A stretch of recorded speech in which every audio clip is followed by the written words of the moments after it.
Welcome to another edition of the MTG Dudes. I am your host, Joseph, And I am the co host, Ned. and we are coming at you with white creatures that are very, very impactful in our opinions. We use them quite a bit, we love them. White is just a fun color. So, anyway, we're going to start off early. We're going to start off with Ned's number one pick for honorary mention. Yeah, the Sarah's Emissary. I like this card for a few reasons. It does have a heavy mana cost, 4 colorless and 3 white, but it's flying, and when Sarah's Emissary enters the battlefield, choose a card type. You and creatures you control have protection from the chosen type. So that could be planeswalker, sorcery, creature, whatever it is your opponent's deck is trying to do, you can say, nope, that's not going to affect me and my creatures. Like I say, it's only an honorable mention because of the heavy mana cost, but a 7/7 with protection is a good call in a lot of cases.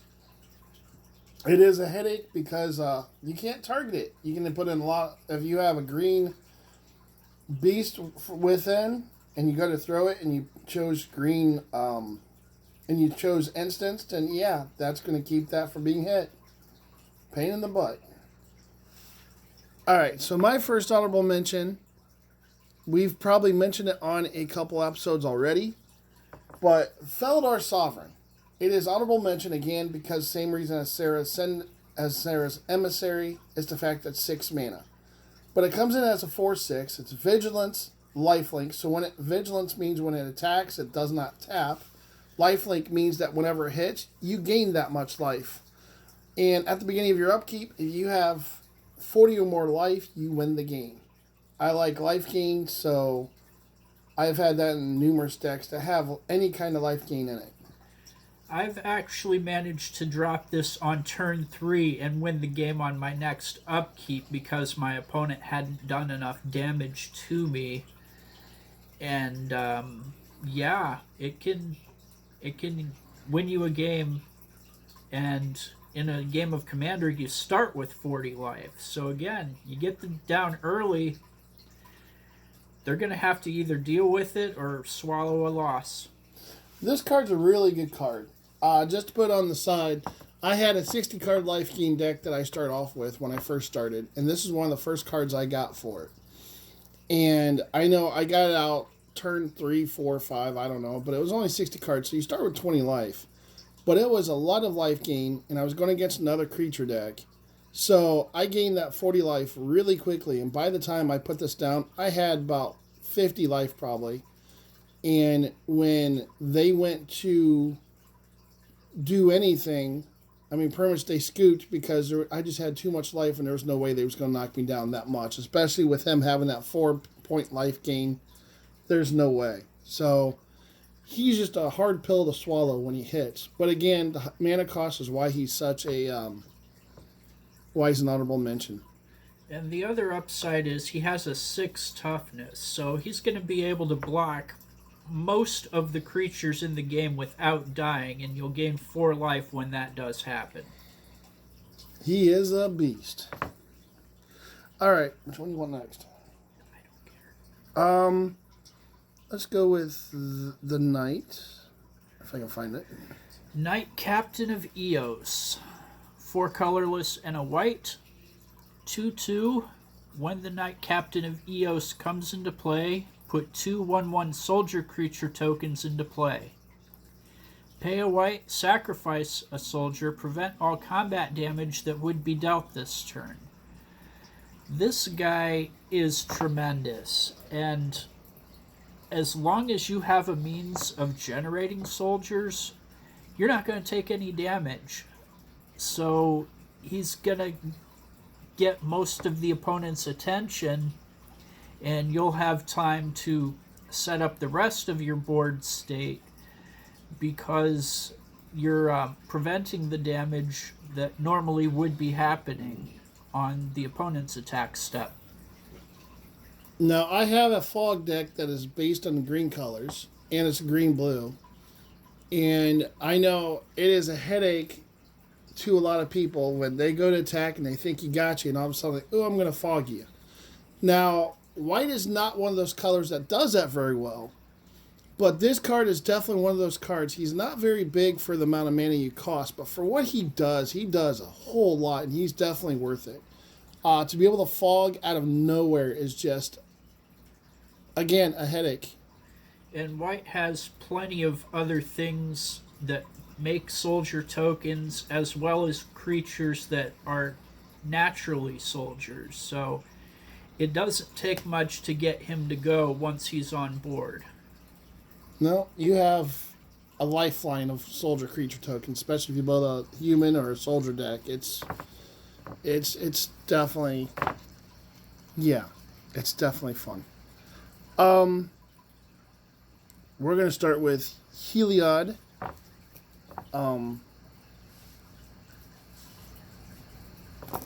He is a god. This is one of the first gods I think we have included in our list. He is 2 and a white. And one thing that's not normal in Commander is the fact he actually is a 3 mana for a 5/5. Really cool. But he is indestructible. He is a legendary, so he can be your commander. I haven't really built a deck around him, but that's actually an idea. But as long as your devotion is 2 white is less than 5, Heliod is not a creature. So he will be seen as a creature until he hits the board, unless he has 5 devotion. The 5 devotion is that little symbol up here in the corner. You need 5 of those. But what he does is whenever you gain life, put a 1/1 counter on target creature or enchantment you control. So you put this in life gain deck, you have a whole board that is going to be targets for 1/1 counters galore. And then the other ability is you tap a 1 and a white, and another target creature gains lifelink until end of turn. You can do that for pretty much your whole board if you have the mana for it. And then once you get 5 mana, which really in white's not that hard, because a lot of their creatures are 2 and 3 devotion. But yeah, once he becomes that, he's a 5/5 indestructible, really hard to remove. And for 3 mana, you just can't lose. I mean, there's a reason why he has the price tag he does, and money-wise, because he is that good. I agree, and being able to give something else lifelink can save your bacon in a pinch, because even without the 1/1 counters, you're still saving yourself from taking damage because you're getting back whatever life you would have lost. So he is just a really, really nice play. And whenever I have a life gain deck, he is one of the cards I definitely put in. We're going to go with Oketra. That's the one I was thinking of, too. God Eternal Oketra. 3 colorless and 2 white. Double strike. It's a 3/6. Whenever you cast a creature spell, create a 4/4 black zombie warrior with vigilance. So it doesn't have to be a white creature. It's any creature at all you have in your deck. When you cast it, Oketra is going to give you a 4/4 zombie alongside it. And then if Oketra dies or is put into exile from the battlefield, you may put it into owner's library, 3rd from the top. So it's nearly impossible to get rid of unless you're willing to live without it. So a 3/6 with double strike, and even when it dies, it's going to come back. So it's a good play. I like Oketra specifically in my zombie deck, but I do have it in 1 or 2 others. And yeah, that 4/4 whenever you cast something is a wonderful bonus. He's also really good in life gain decks because you're probably going to have the sisters, and if you have the sisters and you throw out creature tokens, yeah, you're gaining a crap load of life. The double strike, what that means is when he hits, he's going to do 3 damage off the top. It's like a first strike. So you're going to do 3 damage. If it kills something, then the other 3 damage is insignificant. But if it doesn't, then the extra 3 damage comes in after that. He's going to take damage on the second 3. But Usually that's going to be more than enough to kill a lot of stuff. And half the creatures that are out there, he's probably going to kill on the first strike. So he won't even take any damage from quite a few of them. The zombie tokens, that can make you an army in a hurry. And yeah, being hard to get rid of them is just a bonus. The next one we're going to hit with, how do you want to say that? I got to figure out which one it is. Sarah's Ascendant. This one's on my list because of many reasons. It don't have a ton of text, but it is a white. That's it. It's lifelink, so every time it hits, it gains life. And as long as you have 30 or more life, Sarah's Descendant gets +5/+5 and has flying. That is a 6/6 lifelink for 1 mana. If you can get that down turn 1, you're doing some massive damage really fast, and that's why I like it. It's cheap, it's easy. If you're below 40 life, it's a 1/1, but it's lifelink, and you just can't beat that. Yeah. What white does better than any other color is gain extra life.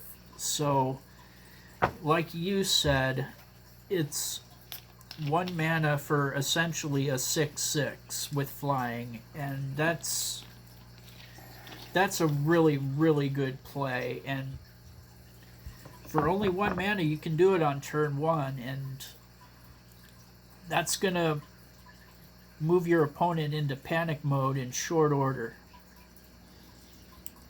Yeah, and in a commander game, you start with 40 life, so it's kind of like a major chip away right from the start.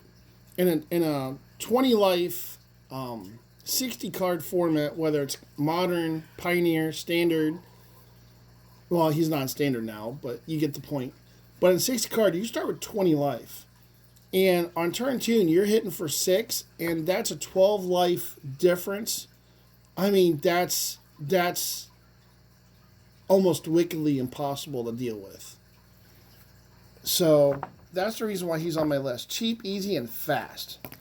The next one we're going to do is probably one of our both favorites, but Ned, this one's yours. The Archangel of Thune. 3 colorless and 2 white. Flying and lifelink, it's a 3/4. Whenever you gain life, put a +1/+1 counter on each creature you control. That's tremendous. You're beefing up your own people. Because it's lifelink, you're gaining life on the attack or the block. And it turns even small 1/1 soldier tokens into 3/3s and 4/4s in very short order. It's a beautiful play. I've put this card in several commander decks, and it's a wrecking ball once it starts rolling. I know. It was one of my main staples in my life gain deck, and freaking, I that's one reason why I think I tore the deck apart, is because I just could not keep up with the amount of tokens this thing adds onto it. If it's left unchecked, which in life game you have so many targets you have to go after, it's hard to target everything that you can put in that deck. I liked it the creature based the most, because then you have a defense and offense and everything else. But again, the thing about it is that deck, once the creatures start coming out, you just can't focus on just one thing. So Archangel is probably going to get a turn or two at least, where it's going to be able to do what it wants to do. And when you have even, 5 creatures, and they're all getting 1/1 whenever he hits, that's sick. But then it's the life gain, so you know you're going to get a lot more than that. Even if you're not doing life gain, you're still going to have life gain because it's white. So there's numerous ways to build around him where he is just absolutely freaking gross. Flyers, life gain, angels. I mean, it's just a gross card. That's just fantastic. The next one we're going to hit... Or do you have anything else? I'm sorry. No, I'm good. All right. Since we're on angels, let's go ahead and stay on angels. And my next one is another card that I think goes with it really well. And that is the Resplendent Angel. When that was in Standard, that was another deck that I built life gain for. and I absolutely loved it. It was an angel deck. It's also one of my staples that I would definitely put in an angel deck. But he is 1 and 2 white, 3/3, flying. At the beginning of each end step, if you gain 5 or more life this turn, create a 4/4 white angel creature token with flying and vigilance. Again, you build it right, you have a crap load of targets to try to get rid of. And then the other nice thing with him is you can add 3 and 3 white, or tap 3 and 3 white. And then until end of turn, Resplendent Angel gets a +2/+2 and gains lifelink. It's another one of those cards that can gain that is bigger than what you cast it for, and it can do some massive damage and can gain you life. It is just a nasty, nasty game changer. Yeah, I really like the play of getting a 4/4 angel out of this card. And the lifelink, yeah, that's all well and good, but there are plenty of ways to do lifelink outside of that activation. So it's not hard to get that angel token and pull that trigger even a few times, and you start amassing an army of 4/4s, and then your Archangel of Thune's making them 5/5, 6/6, and so on. It's absolutely obnoxious. You can make a life gain, an angel deck, and all that stuff in it. Yeah, absolutely. It is insane. How about going with Mr. King Darien? Darien, the King of Kjeldr. This guy combos really, really nice with the Knight Captain of Eos. So 4 colorless and 2 white. He's a 3/3. Whenever you're dealt damage, you may put that many 1/1 white soldier creature tokens into play. So even when you're getting hit, go ahead, get hit, because you're getting soldiers out of the deal, and those soldiers can prevent damage. They can get bigger with your Archangel of Thune or whatever you need them to do. They can be blockers, but yeah, he is an excellent play, because even when you lose, you win. You take 5 damage, you're getting 5/1/1 soldiers. There ain't much to say to that. I mean, it's pretty self-explanatory. So I'm just going to go ahead and move on to my next one, because I just can't. I just can't, because there's just nothing to say. He's pretty straightforward, and he just builds an army, and he's insane. My next one is actually a 2-card combo, and they go really well. And again, I was talking about Heliod. We was talking about the Resplendent Angel. We're talking about the Archangel of Thune. You want to talk about some nasty turns. All those cards have been comboed with these two right here. They both do the same thing. They're both 1 mana, and Sarah Ascendant too. But they're also both 1 mana, so they're really cheap and really quick to play. But one is called Soul Warden, and whenever another creature comes into play, you gain a life. That means any turn, any player, any creature, it doesn't matter. Token, if it comes into play, you're gaining a life. Soul Attendant, same thing. 1 mana, 1/1, easy to get rid of, mind you. But whenever another creature enters the battlefield, you may gain a life. That is just simple, to the point, but if done right, it can be absolutely downright nasty. Yeah, and this is another fantastic play with your Darien, King of Kjeldr, because go ahead, take the damage. You're going to get that many soldiers, and you'll gain the life from the Soul Warden and Soul Attendant. It's not a bad play at all to just let it through so you can get the benefits out of it. I mean, you talk about Magic, one of the best things you can do with a card game is to have synergy. And synergy just means that everything plays off everything. And you look at our list, no matter where you're at. Archangel of Thune, every time you gain life, you gain life. We haven't hit that one yet, or that one. You create creature tokens, you gain life. You have a win condition, you create creature tokens, you gain life. You get creature tokens, you get 1/1 counters. You get creature tokens, you gain life. We're not on that one. You get creatures, gain a life. Gain a life, gain a life. Soul Emissary, you can have protection. and then you gain life. I mean, that's all synergy that all works together that just does some massive stuff. Yeah, this is really what white does best, and the price tag on some of these cards borders on the obscene, but you can see why they are so expensive to buy because they're that good to play. And they're also really good at standalone, so you don't have to have all these together. But when you do in a commander deck and they all come out, it is nasty. But we're not done with our list. So we can officially say that's not all. The last one that Ned has is Avacyn Angel of Hope. Love this card. This is probably one of the best cards they've ever printed. It's 5 colorless and 3 white, so she's not coming to the party early. Flying Vigilance Indestructible. She's an 8/8. Other permanents you control have Indestructible. So she does not tap when she attacks, and she gives all of your other stuff indestructible on top of being indestructible all on her own.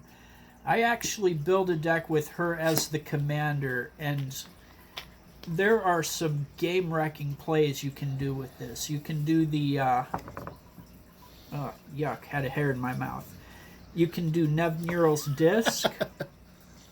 Pay a colorless, tap it, destroy all artifacts, creatures, and enchantments. Your stuff is fine because it's indestructible, and you can just keep pulling that trigger because the disc does not destroy itself at that point. The other fun thing to do with Avacyn is hit the opponent with something like Armageddon. Now all of their lands are out. They have almost no mana sources, just whatever artifacts and possibly creatures that do that. But yeah, Avacyn can absolutely wreck the game, and if you equip her with Lightning Greaves or Swiftfoot Boots, she's almost impossible to get out of play at that point. Beautiful card, absolutely love it. I put that in several of my decks too, because she is just one of those must-haves, and there's a reason why her price tag is what it is. The last one we're going to talk about is probably my favorite of all time. Ned can attest to this. It's 3 and 2 white for a Crested Sunmare. It is a horsey. My question is, are horsies pretty? Some of the time. That's an inside joke I won't get into.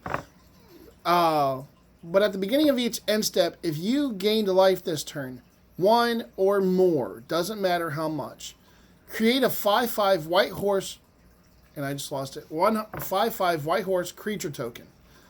So you put that with the first context. You have the sisters out. Right there is your life gain because he came into play. Very nice play. At the end of the turn, he will give you a 5/5 white horse creature token with Indestructible. Other horses you control have Indestructible. You give him a way to copy him so you can get a second one on the field. All of a sudden, all of your Crested Sunmares and your horses are all indestructible. It can be gross, disgusting, and it is just a lovely, lovely play. Yeah, on top of that, if you have the means of giving your things lifelink, we've shown you several ways to do that now.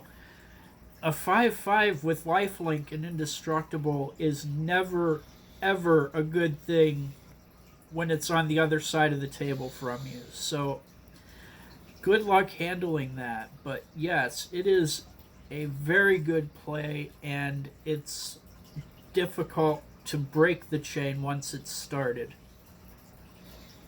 Being indestructible just means it has to be exiled or else it stays on the board. This is our top creatures we have in white. Give us your thoughts. Please like, share, subscribe. Give us a thumbs up. What do you think? What are some creatures that we did not mention that you like? This video is a little bit longer than what we like, but we really wanted to hit on a lot of stuff, and we did.